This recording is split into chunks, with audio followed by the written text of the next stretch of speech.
Another set of properties that we want to look at in log functions is going to be this idea of condensing and expanding.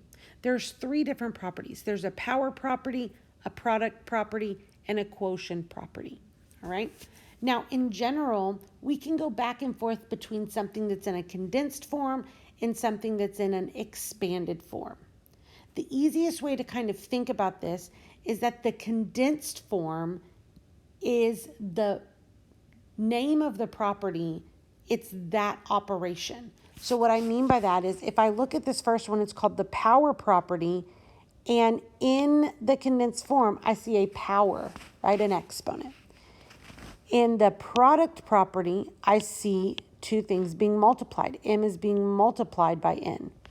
In the quotient property, I see division, right?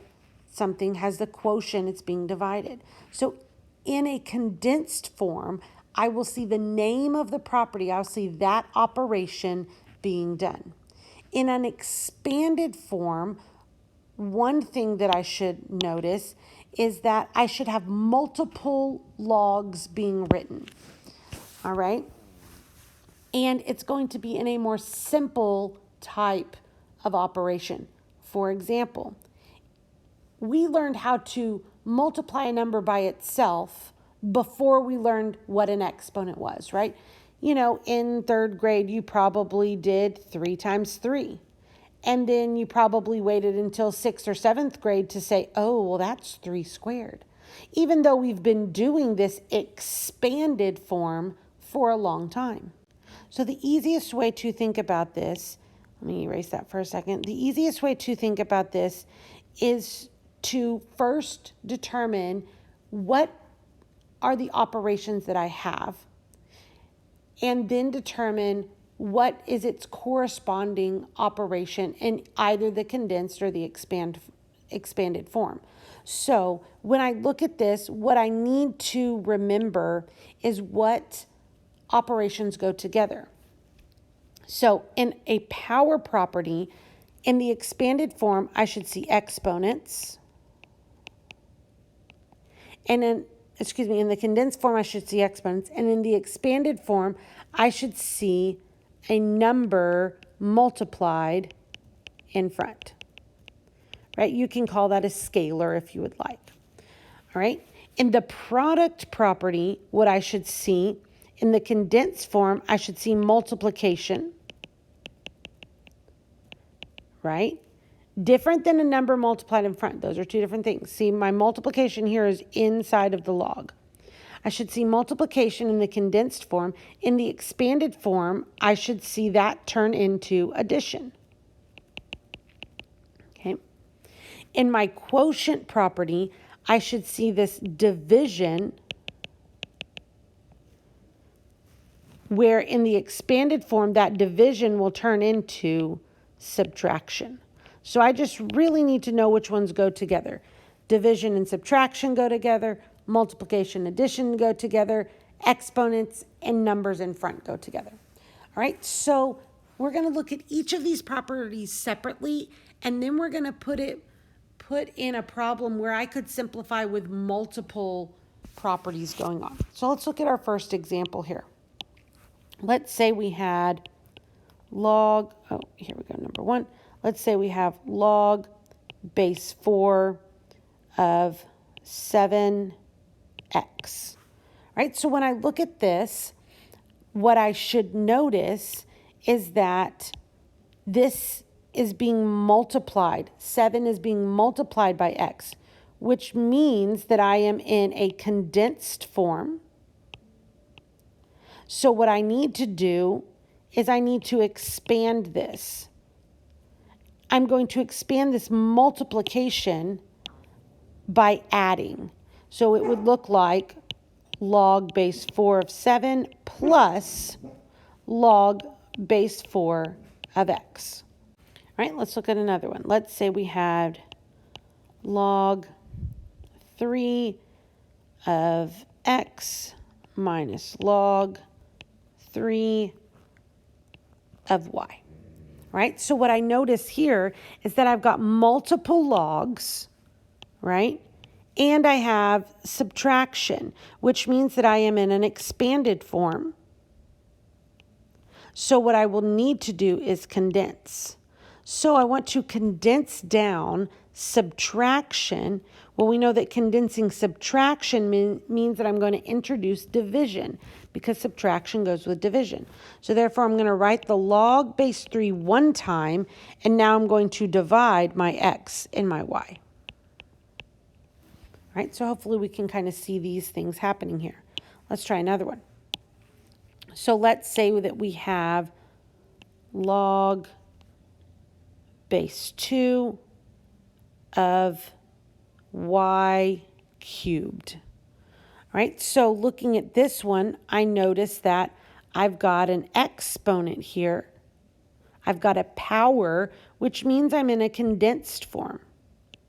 So I would need to expand this by saying, well, exponents or a power are now going to become numbers in front. So I should have 3 times log base 2 of y.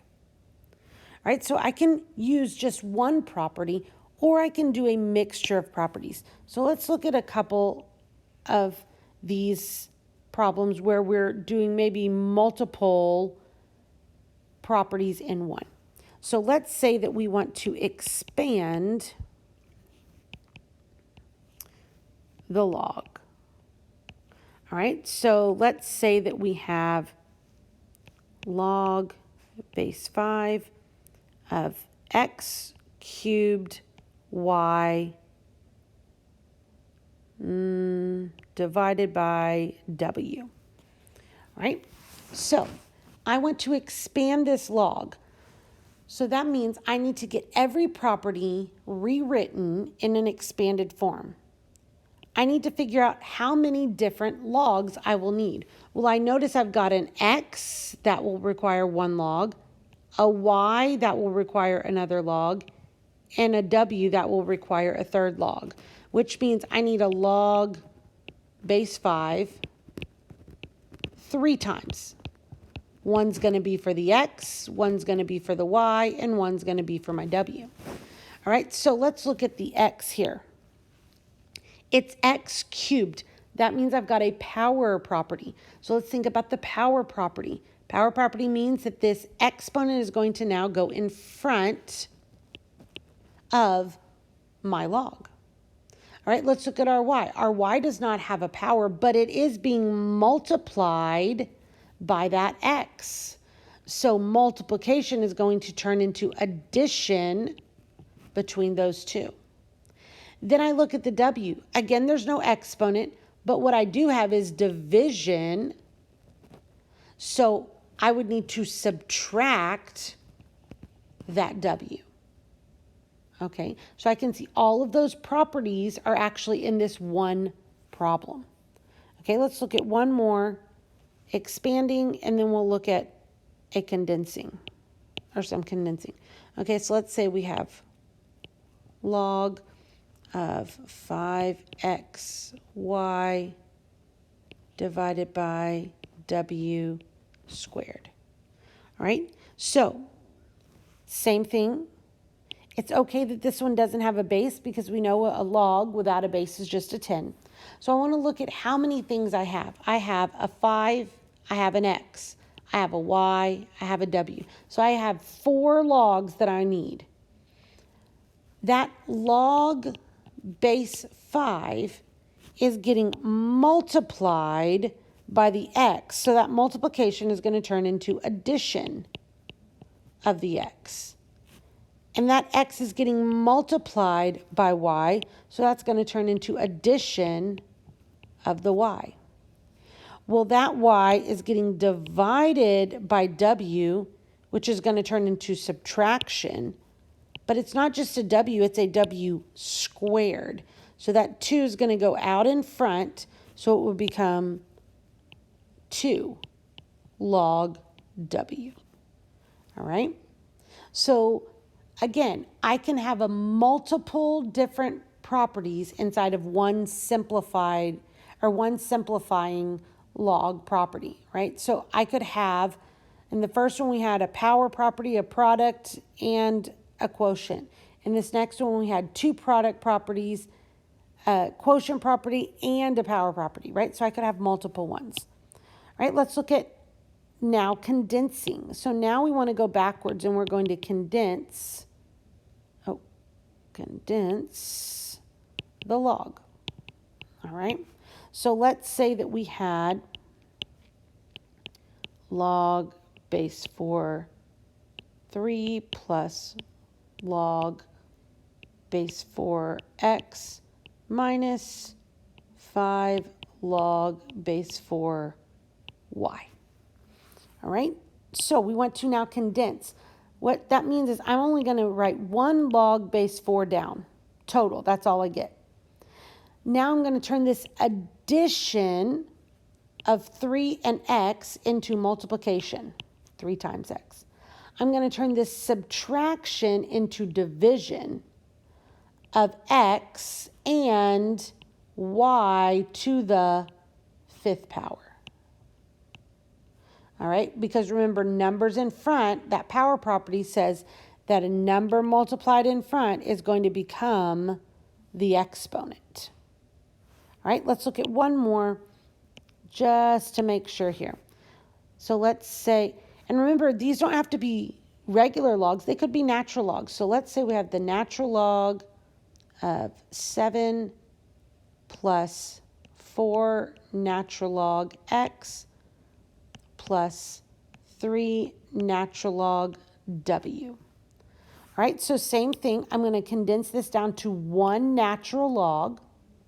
7 is going to get, instead of adding, it's going to get multiplied by an x to the 4th power, which is going to get added, and instead of addition, it's going to get multiplied by a w to the 3rd power. So I noticed that 7 got multiplied by x, that 4 became the exponent. X got multiplied by w, and that 3 became an exponent. So now we have seen all of the different condensing and expanding properties, power, product, and quotient. We've seen them individually, and then we've seen them where they're kind of all mixed together. All of this is going to help me simplify so that I can solve later.